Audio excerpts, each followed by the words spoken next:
Okay, hello everyone. Welcome to the Careers in STEM series. We are FRC Team 226 Hammerheads from Troy, Michigan, consisting of over 100 students from Troy and Athens High School, competing in the first robotics competition since 1999. This is a bi-monthly show occurring on the first and third Thursdays of every month. For this series, we'll have a 30-minute interview period and then a 15-minute Q&A period for audience questions at the end. My name is Shaun Dantas, and I am a junior at Athens High School. My name is Sonnet, and I am a sophomore at Troy High School. Today we have Kaila Tu with us. Kaila graduated from Troy High in 2017 and is currently a senior at the University of Michigan, majoring in industrial and operations engineering and minoring in business. She also runs her own photography business. Before we start asking questions, all the audience, please remember to put your questions in the chat and we will answer them at the end. So let's start with the interview. Kaila, could you tell us what sort of different activities you did in high school? Yeah, so in high school, my main activity was robotics. I was also on orchestra, so I played bass since fifth grade, I think. And so I was in the symphony orchestra besides robotics. But on robotics, I was design lead my sophomore year. I was also the manipulator on the drive team. And then my junior and senior year, I was the engineering VP for those 2 years. That's really cool. Being on Drive Team is always super amazing. And yeah, how was your experience being on Drive Team on Team 226?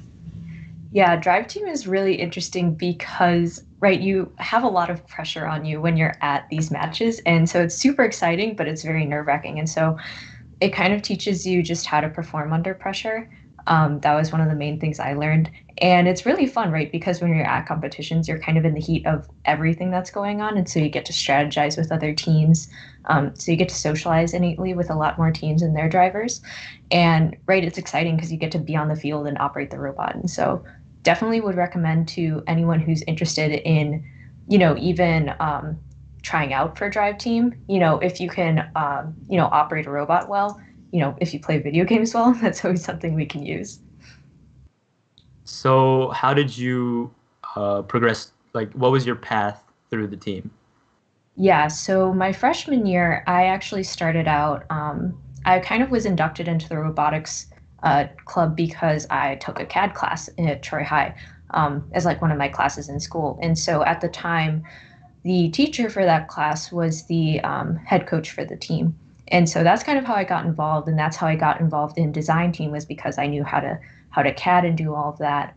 And I quickly realized that like I really like the software, but the actual designing of the robot, it wasn't for me. I wasn't super into the prototyping or anything, and especially the giant rift you have between like a computer design and real life performance.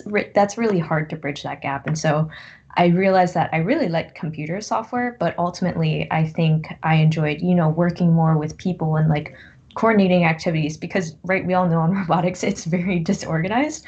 And so just helping to bring some order to that chaos, I think is kind of how I found myself in the engineering VP position. And so just making sure, we have a timeline where people can actually test the robot before we bag it up, back when we used to have a bag date and things like that. Or, just having a checklist to make sure that we have all of our, gears are oiled at competition and we're performing consistently, stuff like that. Being so deeply involved in 226, and it's really cool that you got to have all these different experiences. What do you think was your most memorable moment on the team? Definitely any of the most memorable moments would be at competitions. Those were so much fun, and definitely one of the things I miss the most since being in college and not, be having robotics anymore. Just having the experience of like traveling with your friends, and you have these super intense competitions where you all get to work side by side. And so you go through a lot of stress and problem solving together, which makes for really strong bonds, especially at the end of your senior year. And so I was really lucky where we were able to go to St. Louis Worlds my sophomore and senior year. And so those were definitely two of the most memorable times. Would you recommend being on the drive team to all the members in the team? Do you think it would be like a valuable experience for everyone? I definitely think it's a valuable experience if you can get it right. Obviously, it's hard because it's a very small group. Like you have your driver, manipulator, drive coach, and then you have who is it, your human player, right? So it's only 4 people really. One of them is typically like a mentor and adult for the advisor. And so definitely I say try out if you get a chance. And, if you do off-season competitions and you have the chance to drive the robot, just because right, it's super fun to be able to control this robot that you've been able to build.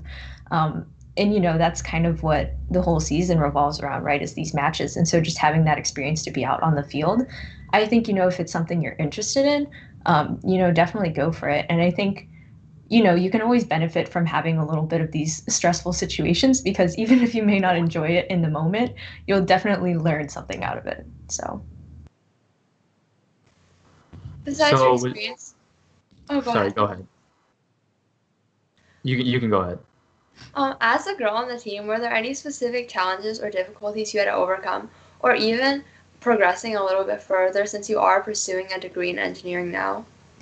Yeah, so being a girl on the team is interesting, and it's also interesting to have come back as a mentor on the team and see how it's changed within the 4 years since I've graduated.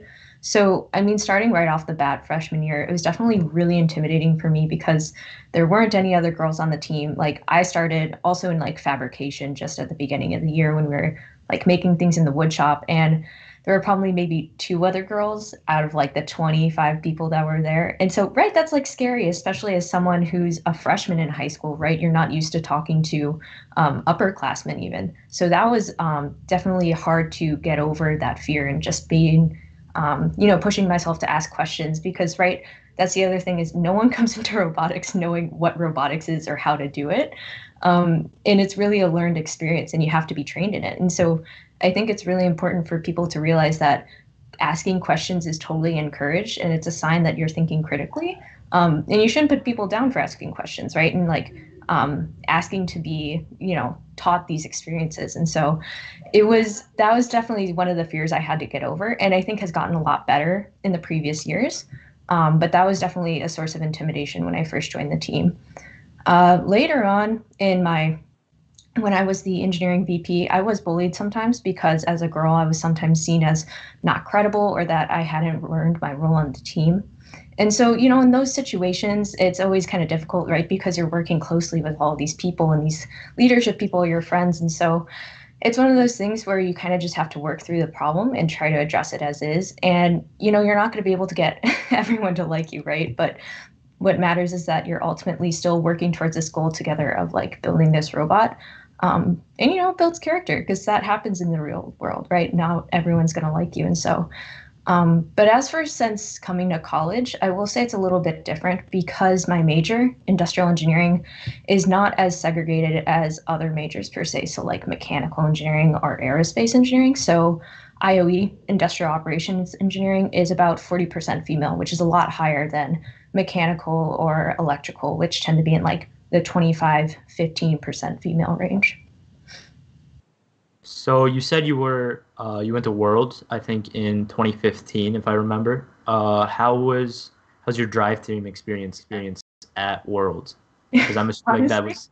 It's a little hazy at this point because it has been 5-6 years ago at this point. But I think I remember we were on like the Tesla field, and I remember it was huge stadium that we were walking around everywhere. It was such a trek to get from the pits to the actual field. But I believe we made it to the semifinals rounds in our field. And that was just so exciting. We were, I want to say like maybe 7th or 8th seed alliance, and we got to pick our teams. And I don't think we lasted long in the semifinals, but just making it that far and also seeing right all of the other teams that are there and getting to talk to them and just seeing like the sheer amount of volume of people who are in this robotics program with you. It was just so much fun.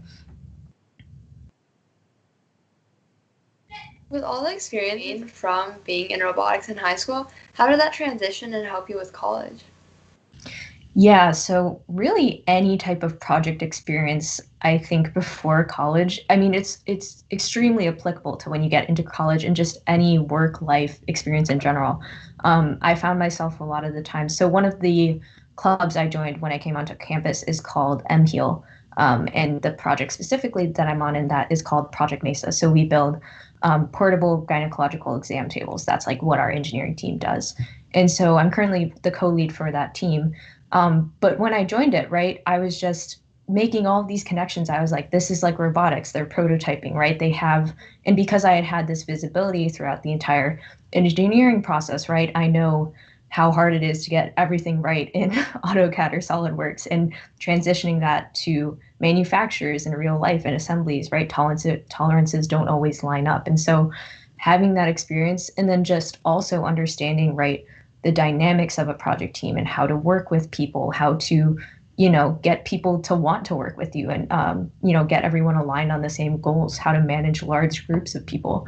Like, these are all extremely applicable skills for the rest of your life, when you work with people, right? Because all jobs have to deal with people. And so robotics, I feel like, definitely gave me like a head start almost in all of those fields. So obviously picking a major is like really, really difficult. Just because there's so many options. So what was your major moment of realization? Mm-hmm.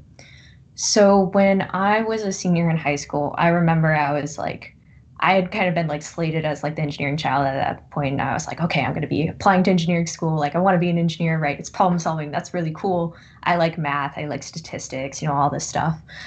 And then I went through robotics, and I was like, like I was telling you guys, I was like, I don't really like physics. I don't like having to deal with, the real world design process and all these things. And so kind of through my robotics experience, I just slowly eliminated different engineering fields. So I knew by the end of it, I was right. Like, mechanical engineering is cool, right? But I'm not really the best at physics. I don't really enjoy it. Like, making things with your hands is nice, but it's not what I thoroughly enjoy. I like working with computer software more instead. And so I kind of X'd off, like mechanical and aerospace engineering from that. And so, I kind of got down to it, and I was like, coding is really interesting, and I think it's a super valuable skill, right? But I don't want to spend most of my career behind a computer, coding by myself or anything like that.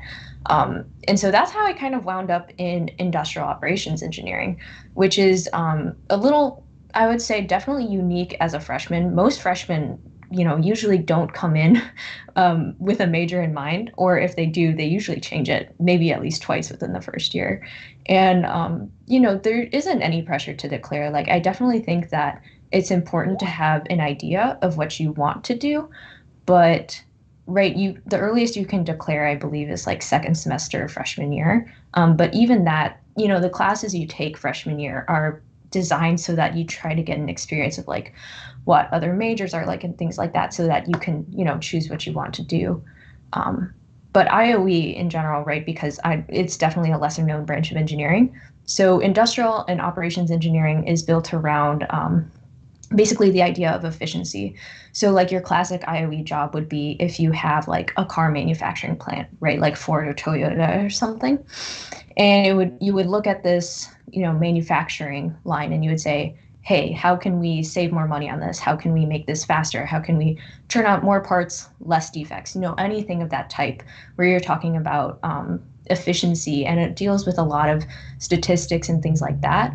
That's kind of what industrial operations engineering entails. So definitely, if you like statistics, and it also tends to involve working more with people, I think, than some of the other engineering majors, and it relates more to business. That's kind of what it's all about. Sort of elaborating off what you just said, what kind of professional opportunities or jobs are available to someone with your major?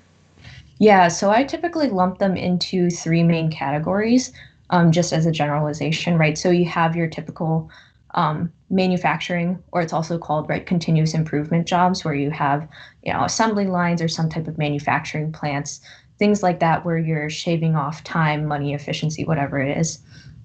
The second branch, I would say, is consulting. So a lot of IOEs will go into consulting firms. And for those of you who don't know what consulting is, it's basically a company that is hired to solve problems, basically any problems you could think of. So, if a corporation is having issues with, let's say, like, their employees keep, clocking out early, or there's like a lot of turnover in their employees and they can't get people to stay at their company, they might hire a consulting firm to say, hey, what's going on with us? Can you take a look at this as an objective third party view? So a lot of IOEs will go into consulting because, you're looking at a lot of data analysis and trying to, prove your point from looking at, some type of problem. And so you get a wide variety of experiences through that field. And then the third branch I would say is data and analytics. So how I was talking about, a lot of IOEs have more extensive statistics training than like other types of engineering. So that plays really well into data and analytics, which can be applied really to any field right now, right? Because the new thing is we have all of these different ways with technology to collect data on people, right? So there's, like Facebook and Google, they collect all of our data on all of our searches and our, profile components and things like that. And so then it's like, what do you do with that data? How do you make it of use and not just some giant Excel spreadsheet, right? And so data analytics is basically taking that big data and transferring it into insights that can be used in the business. Before we continue, guys in the audience, please remember to put any questions you have in the chat so we can answer them at the end. But so for obviously you go to University of Michigan. What sort of different organizations did you get involved with at University of Michigan? Yeah, so my freshman and sophomore year, I was a part of one of the consulting groups at Michigan, and there are quite a few. They're student-run consulting groups. And that was a really interesting experience because, coming into freshman year, right, I knew I wanted to major in IOE, and I had kind of heard that, consulting is like this career path that people can go down, but I hadn't really had any experience with it, so I wanted to try it out. And to be honest with you, I really didn't like it, right? I realized that it's really cool because you do get a variety of experiences in the field and you get to learn a lot about all these different companies. But ultimately, in the end, you come down to making recommendations to these companies. And a lot of the time, you just leave after that. So you don't get to execute, the recommendations you created. You don't get to see the final results of what happened. And that's what I think the most fun part is, right? And so after sophomore year or midway during sophomore year, I kind of realized I was like, I don't want to stay with this anymore. I want something that has, real impact, something very tangible. And so that's how I found myself in the MHEAL organization that I had previously talked about, so Project Mesa. And that's very much like a total 180, right? You're working with, we work with clinics in Nicaragua, and that's how we test this table we've made. So we've actually made, I think it's 9 or 10 prototypes at this point. Our team is about 10 years old. And I actually went down to Nicaragua with the team last August, which was a super fun time. And so we got to visit the clinics we were working with. They got to test out our prototype and we got feedback on it. We actually left it down there with them and we did data collection on it. So we got to see how many patients have used the table. I think over 900 patients used the table within a year at this point, which is really amazing. And so it's very cool to be able to draw your work to these immediate tangible impacts and, helping these communities. And so that's kind of the journey I had. After joining your consulting group and realizing that that might not be the path for you, for IOE, what do you think you're going to pursue professionally? Are you going to do more of the assembly line or the data analytics? Yeah, so from the couple of internships I've had, I ended up landing in data and analytics roles really before I knew what data and analytics was. And I found that I really enjoyed it. So that's where I'll be, or that's the type of role I'll be working at full-time at Microsoft, is within basically doing data and analytics and any type of operational things like that within their supply chain for a cloud, which is really exciting. And so I can't really speak to, consulting internships and things like that because obviously I chose not to pursue it. But for the internships I have had have been data and analytics based, and I found that I've really enjoyed them. So I'm sure there's a lot of viewers who are curious about internships. How'd you secure one at Microsoft? Yeah, so there's a lot of ways to get internships, right? So, obviously most colleges will have some type of career fair. And if the companies you want to apply to aren't at that career fair, you can always, go online and try to apply online. But ultimately, what it really comes down to is networking and connections. So for those of you who have never heard the term networking, it's kind of like a fancy business term, but that really just means, connecting with people. And sometimes it can come across as manipulative. So, the idea of networking is that oh, you get to know someone and they can help you out and like give you a favor or something. But I think a better definition for it would be it's more of a symbiotic relationship, right? You're helping each other. Even if there is some, power imbalance or dynamic imbalance, right? So say like, oh, you are interviewing for a company and you're talking to like, let's say you were talking to the CEO or something, right? You may think, oh, how can I help him? Well, you have a different perspective than that person. And so there's always some way you can help another person out and just having those connections on either end. And so networking is essentially, right, getting to know the people where you want to work or talking to, alumni who may work at that company, asking them questions and trying to figure out, what groups are there? What managers can I talk to learn more about these jobs? And networking, especially with recruiters at career fair, is so important because that's their whole goal, right? Is to figure out who they want to hire. And so a lot of times, right, you can always submit your resume online and you can drop your resume off at, an info session. But what's going to set you apart is your personality and how you present yourself, right? And so because we're really bad at just looking at numbers, right? We are ultimately all about emotion and personality and human connection. And so by getting to talk to people and by getting people to know like who your face is attached with, like whose name is behind that and what resume is behind that, and just putting a personality with that, I think that's how you really increase your chances of landing any job or just even, getting people to want to talk to you in general. And so for Microsoft, I didn't have per se like any context in it. I just networked a lot when the company came to our career fair. And I went through a couple rounds of interviews. They flew me out to Seattle for the second round, and I think it was like 4 rounds of behavioral interviews, so like 4 hours straight. And I was like jet lagged from the ride over, but it was a really awesome experience that they had over the summer. Networking clearly played a really important role, especially maybe in the past 4 years for you. So, do you have any specific tips for people who want to network better? Yeah, so I think, one of the ways, because it can be it can be nerve wracking, right, when you first start, because what you're essentially looking for is just a conversation. But the minute, right, you attach the word like networking to it, it's like, oh, is there a specific way I have to do this, right? Like, what do I ask them? But ultimately, you're just trying to get to know the other person within a professional capacity, right? So, like, maybe don't like start off by asking about their family, right? Or like their political beliefs, of course, because that's not exactly like professionally appropriate. But, ask them, questions about where they work, how their job is, like how they like the city they're in, things like that. And you're essentially just looking to get to know them. Um, and you want them to get to know you in return. And so definitely in any type of situation, always like talk to the person. If anyone's doing some type of seminar or lecture, like, some guest speaker comes into class, most people are more than happy to talk about like what they do, or if you have any questions or you're curious about their jobs and things like that, people are more than happy to talk to you most of the time. And so it's just a matter of like, you can even cold email people on the internet. You just send a well-crafted email and say like, hey, I'm really interested in learning about XYZ and I saw you have this position, like, would you be able to do a phone call with me? A lot of people are very receptive to that as long as you contact them respectfully and you show that you really care.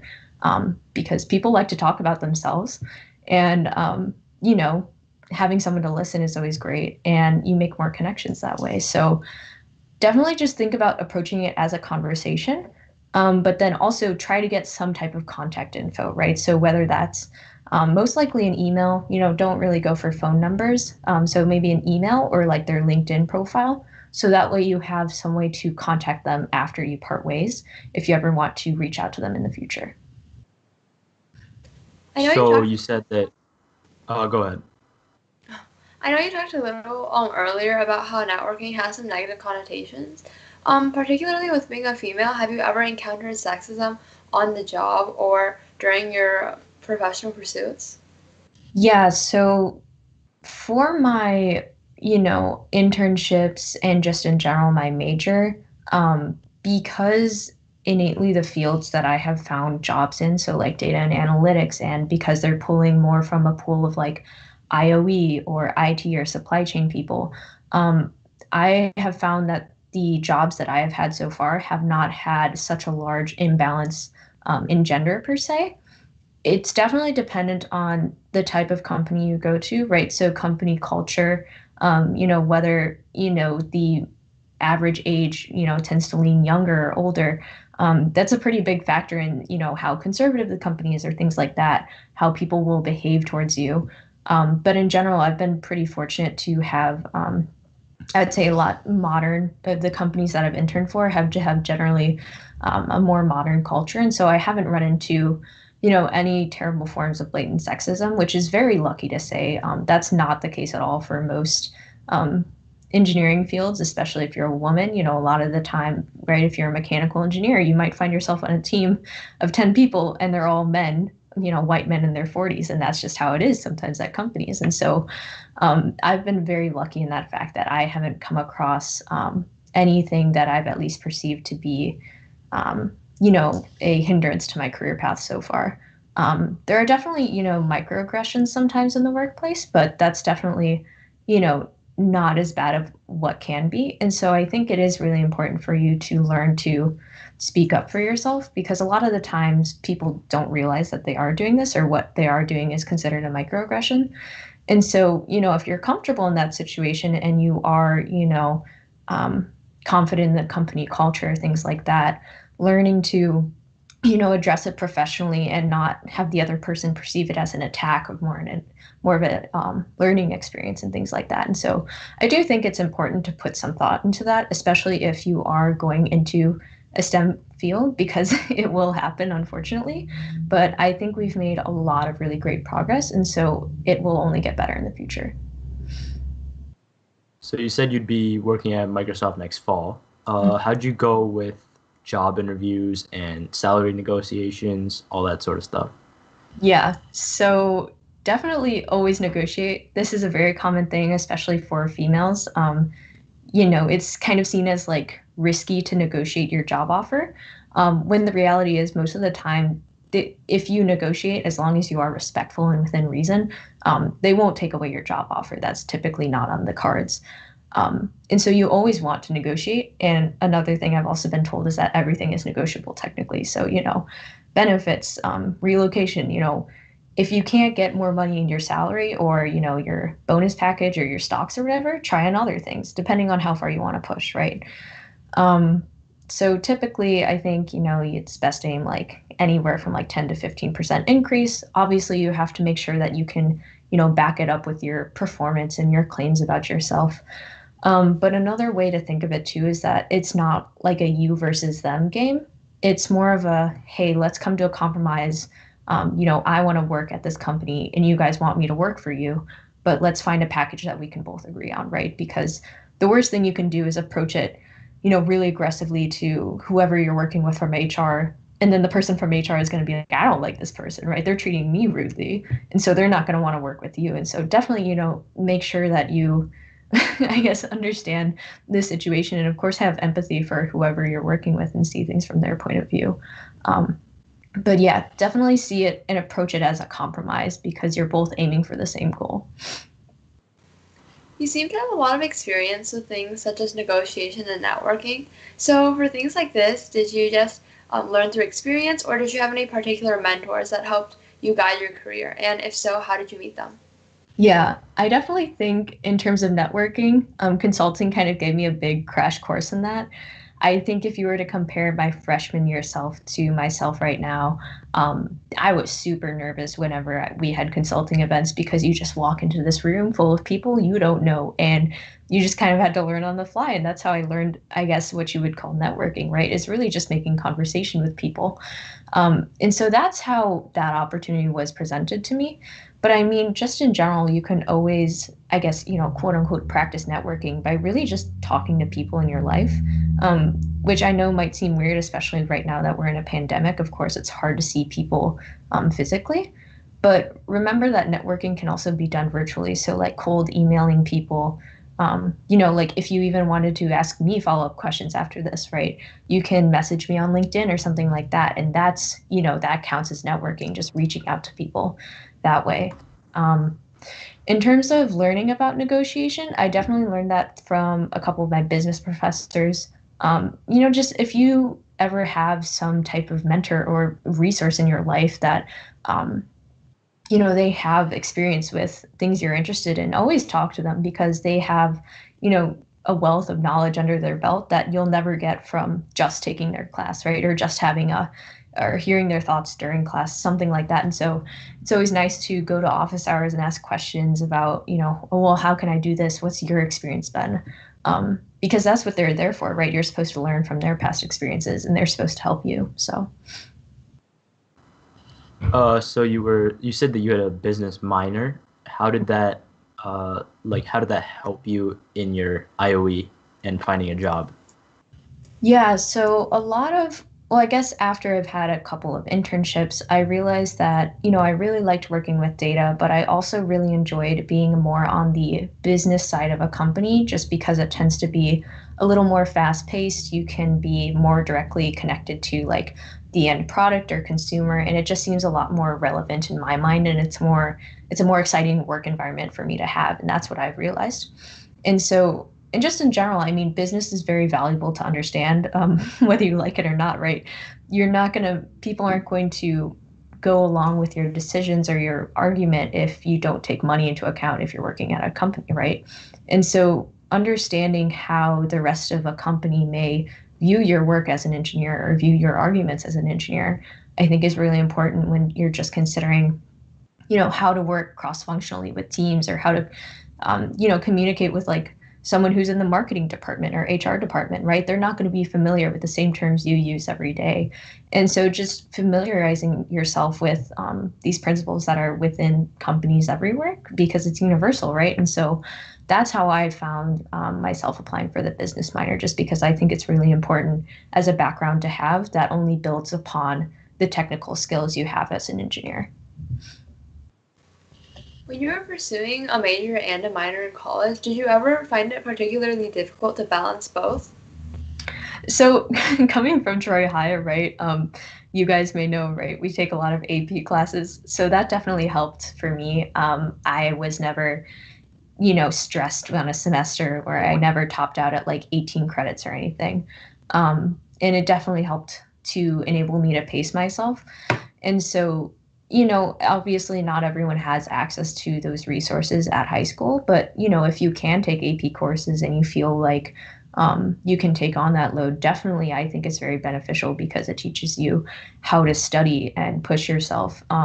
And in a lot of cases, I feel like high school was harder than college sometimes, because your day was more structured, whereas in college, you have more independence, and you have the ability to say, do I go to class today, or did I not sleep enough last night, right? And do I need to nap right now because I won't understand anything that's going on in class, and just watch class later, right? You get to make these decisions because you're treated more as an adult.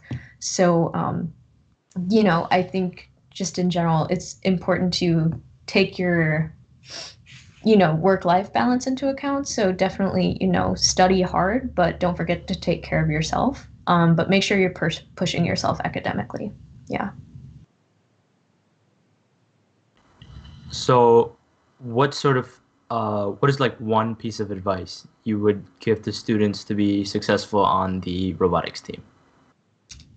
On robotics team specifically, I would say don't be afraid to put yourself out there, right? Don't be afraid. Like, if you have a little voice at the back of your head that's saying like, oh, people are going to think you're stupid. Like, no one's going to think you know what you're talking about if you say this or ask your questions. Like, who cares? Just go for it. Because, right, like I was saying before, I felt like I was stuck in this trap where I thought that everyone knew what they were doing, which, secret, guess what? Even the older you get, no one knows what they're doing, right? Everyone's always learning, and that's the whole point of life. And so that's just kind of like a theme, right? And I think that's just very apparent in robotics, because, right, everyone goes on this huge learning curve when you come onto the team, because no one's built, this big robot in their life before, and let alone, if you've never touched an FTC team or like an FLL team before coming into an FRC team, right? Especially that's very hard too. I didn't have any previous first experience before coming into our high school team, which is, the hardest level. And so just like never be afraid to ask questions. Never be afraid to be that one person in the room, because chances are everyone else is also thinking the same thing, and you'll probably make a couple friends out of it. So. For girls in particular, do you have any advice on college and career planning? For college and career planning, I would say, especially for STEM things, right? I think sometimes women in STEM can be a little bit confusing. So, like for me, for a little bit, I felt almost guilty that I didn't choose like computer science or like mechanical engineering or something that was seen as like harder, right? But I think, the goal for women to realize for women in STEM is just that you shouldn't be afraid of pursuing these majors, right? If the reason you are choosing not to go into computer science is because you're scared of like men in that field or that you're not smart enough, that's not right, right? You should choose not to go into that field because you're like, hey, I've tried it before. I don't like it. Like it's cool, but like it's just not for me, right? And so I think it's really important to realize that, are you scared of something because of what, the way you were raised and the way you believe, what society may believe, or is it just that you don't like it? And making sure that you're introspective about these things, and that you take the chance to, right, try out these different career paths because not a lot of people have the technical skills and just like the knowledge with math and science to be able to pursue these technical careers. Like they're hard for a reason. And so if you do have those skills, take it into consideration of pursuing one of these fields and make sure you're not deterred because you're scared. Thank you so much for the interview. So we'll now be moving on to some questions from the audience. Awesome. In the future, do you plan on pursuing graduate studies? Yeah, so I've been thinking about that, right? Because everyone senior year has been applying to grad school. A lot of people are doing masters. Because I don't see myself doing continuous improvement work in the future, I've decided not to pursue a master's in IOE. However, I'm thinking maybe in the future I might want to pursue a master's in either data science or I might want to do an MBA, which in that case would be, maybe 5-ish, 10-ish years down the line, depending on how my career path goes. And so definitely considering graduate school, but not right out of undergrad. Do you think a data science degree would benefit you, considering you already have an IOE degree, or would it just be like slightly redundant? No, definitely. Data science is a lot more focused. Well, it kind of melds the fields of like statistics and coding. So you can think of it as like computer science with a more statistics background, or right IOE with a more CS background almost. Plus, you need to have the business acumen to solve these problems that you'd be working on.